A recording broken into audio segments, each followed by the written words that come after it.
శ్రీ సత్యసాయి జిల్లా కదిరిలోని ఆర్ఎండ్బి బంగ్లాలో బీసీ ఉద్యోగ సంఘాల నాయకుల సమావేశం నిర్వహించారు. టీడీపీ మహానాడులో మహిళలకు ప్రకటించిన 33% రిజర్వేషన్లలో బీసీ మహిళల వాటా ఎంతో ప్రకటించాలని ఈ సందర్భంగా వారు డిమాండ్ చేశారు. 2029లో చట్టసభల్లో మహిళలకు రిజర్వేషన్లు కల్పిస్తామనడాన్ని స్వాగతిస్తున్నామన్నారు.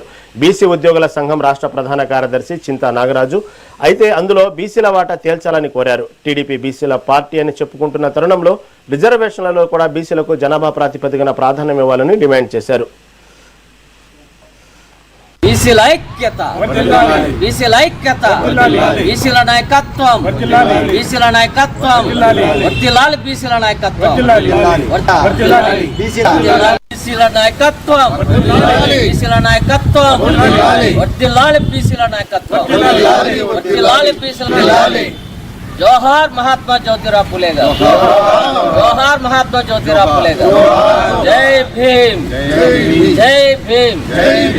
బీసీల ఐక్యత. రాష్ట్ర ప్రధాన కార్యదర్శి నా పేరు చింతా నాగరాజు. మరి ఇక్కడికి వచ్చేసినటువంటి మా బీసీ బాంధవులకు పాత్రికేయులకు పేరు పేరున ధన్యవాదాలు తెలియజేస్తూ, బీసీ హృదయాలలో చిరస్థాయిగా నిలిచిపోవాలి అంటే 33%లో మా మహిళలకు దక్కాల్సినటువంటి రిజర్వేషన్ ఇచ్చి మీరు బీసీల పట్ల ఉన్నటువంటి చిత్తశుద్ధిని నిరూపించుకోవాల్సిందిగా మేము నారా లోకేష్ గారికి, ముఖ్యమంత్రి చంద్రబాబు నాయుడు గారికి మేము ఈ విధంగా విజ్ఞప్తి చేస్తూ ఉన్నాం. బీసీలు అనగానే తెలుగుదేశం పార్టీ అని ప్రతి ఒక్కరూ నోటి నుంచి వింటున్నాం, అది నిజం.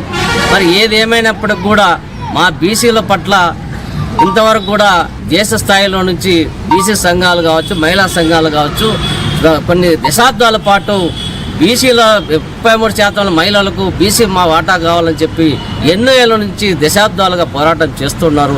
ఆ విషయం నారా లోకేష్ గారికి తెలుసు, చంద్రబాబు నాయుడు గారికి కూడా తెలుసు. మరి ఈ విషయాన్ని మీరు దృష్టిలో పెట్టుకొని మా బీసీల మహిళలకు కూడా వాటా ఇవ్వవలసిందిగా మేము ప్రధానంగా డిమాండ్ చేస్తూ ఉన్నాం.